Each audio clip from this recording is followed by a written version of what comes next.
أكبر أشهد أن لا الرحمن الرحیم۔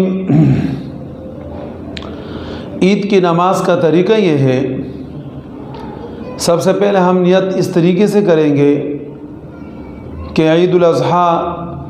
یا عید الفطر کی 2 رکعت واجب نماز 6 زائد تکبیروں کے ساتھ منہ میرا قبلے کی طرف، اللہ اکبر، اس طرح ہم نیت کریں گے۔ نیت کرنے کے بعد ہم ہاتھ باندھیں گے اور ہاتھ باندھ کر ہم نے یہ کلمات پڑھنے ہیں جو نماز میں پڑھے جاتے ہیں، سبحانک اللہم وبحمدک وتبارک اسمک وتعالی جدک ولا الہ غیرک، یہاں تک پڑھ کر پھر ہم نے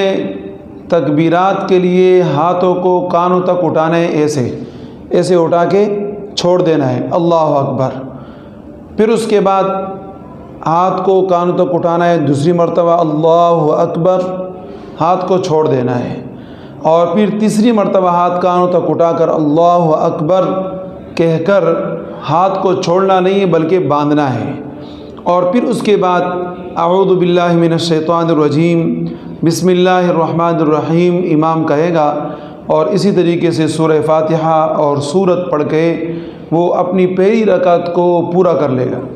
دوسری رکعت میں امام جیسے ہی اٹھے گا تو وہ اٹھ کے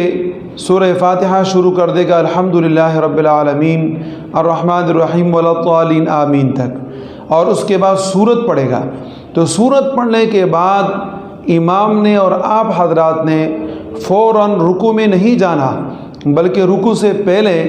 آپ نے 3 مرتبہ اسی طریقے سے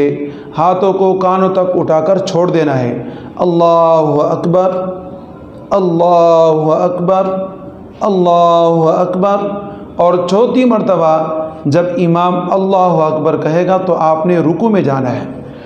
یہ ایک بات ذہن میں رہے کہ دیکھیں ہر تکبیر کے درمیان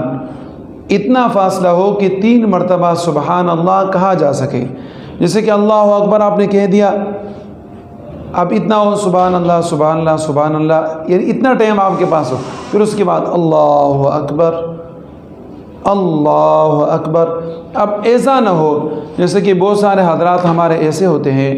کہ جناب انہوں نے تو ظاہر ہے کہ سال میں 2 ہی نماز پڑھتے ہیں، عید الفطر اور عید الاضحیٰ، اور وہ جو 2 نمازیں ہوتی ہیں تو وہ بہت لمبے عرصے کے بعد آ جاتی ہیں، تو لمبے عرصے کے بعد آنے کی وجہ سے پھر وہ نماز بھول جاتے ہیں اور نماز کا طریقہ بھی بھول جاتے ہیں، تو پھر وہ اسی طرح کرتے ہیں اللہ اکبر اللہ اکبر اللہ اکبر، تو اس طرح کرنا مناسب بھی نہیں ہے، اور یہ کہ اس میں احتیاط برتنے کی ضرورت ہے۔ اللہ پاک ہمیں عمل کی توفیق عطا فرمائے۔